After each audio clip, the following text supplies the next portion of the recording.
ഈശോ മിശിഹായ്ക്ക് സ്തുതിയായിരിക്കട്ടെ.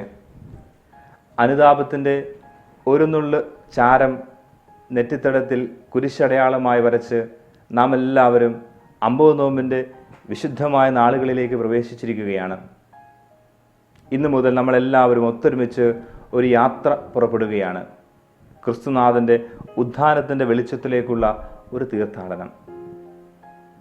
യേശുനാഥൻ ആദ്യം നേരിട്ട പ്രലോഭനം കല്ലുകളെ അപ്പമാക്കി ഭക്ഷിക്കുക എന്നുള്ളതാണ്.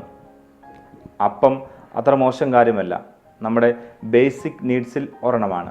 എന്നിട്ടും ക്രിസ്തുനാഥൻ ഈ അപ്പത്തെ, ആഹാരത്തെ പ്രതിരോധിക്കുന്നുണ്ട്. കാരണം വളരെ വ്യക്തമാണ്. യേശുനാഥൻ ഉപവാസത്തിലായിരുന്നു. ഉപവാസം ഇരിക്കുന്നവൻ്റെ മുമ്പിൽ അപ്പം പ്രലോഭനമാണ്, പാപമാണ്. ഒരു വസ്തു, ഒരു വ്യക്തി, ചില സാഹചര്യങ്ങൾ, ഇവയൊക്കെ പാപമോ പ്രലോഭനമോ ആയി മാറുന്നത് അതിൻ്റെ ടൈമിനെയും സ്പേസിനെയും ഒക്കെ ആശ്രയിച്ചാണ് ഇരിക്കുന്നത്.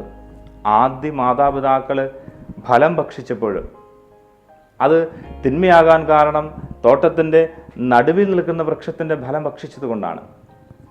നിന്റെ ജീവിതത്തിൽ എപ്പോൾ, എങ്ങനെ, എവിടെ വെച്ച് ഇടപെടണമെന്ന് പ്രലോഭകന് വളരെ വ്യക്തമായ ധാരണയുണ്ട്. ആ യഹൂദ സ്ത്രീ അപ്പമുണ്ടാക്കുവാൻ വേണ്ടി സകലതും ക്രമീകരിച്ചു. അവസാനം മാവ് കുഴിക്കുവാൻ വേണ്ടി പാത്രത്തിൽ നോക്കിയപ്പോൾ മാവില്ല, പാത്രം ശൂന്യമാണ്. പെട്ടെന്ന് ഇത് അവളുടെ പാത്രം ഇങ്ങനെ മാവ് കൊണ്ട് നിറഞ്ഞു വരികയാണ്. ഉടനെ അവൾ തിരിഞ്ഞു നിന്ന് പറഞ്ഞു, സാത്താനെ ദൂരെ പോവുക, ഇത് നിന്റെ പ്രലോഭനമാണെന്ന് എനിക്കറിയാം. കാരണം എൻ്റെ ദൈവം ഒരു ഇന്ദ്രജാലക്കാരനല്ല, ഒരു മാവ് വിൽക്കുന്നവനല്ല. ഈ 50 നോമ്പിൻ്റെ നാളുകളിലൂടെ കടന്നു പോകുമ്പോൾ ചില സാഹചര്യങ്ങളോട്, ചില ശീലങ്ങളോട്, ചില ഇഷ്ടങ്ങളോടൊക്കെ വേണ്ട എന്ന് പറയുവാനുള്ള ആത്മബലം നമ്മൾ കാണിക്കേണ്ടിയിരിക്കുന്നു.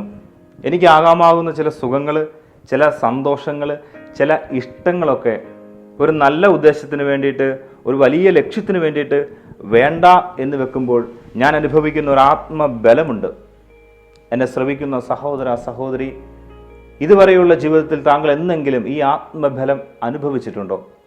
ഇല്ലെങ്കിൽ ഈ ആത്മബലം അനുഭവിക്കുവാനുള്ള വലിയ അവസരമാണ് ഈ 50 നോമ്പിൻ്റെ നാളുകൾ നമുക്ക് മുമ്പിൽ അവതരിപ്പിക്കുന്നത്. അതുകൊണ്ട് വരൂ, നമുക്കൊന്നിച്ച് ഈ തീർത്ഥാടനം തുടങ്ങാം. കാൽപ്പാടുകൾ ഒന്നാക്കുന്ന തീർത്ഥാടകരായി നമുക്ക് മാറാം. ആമേൻ.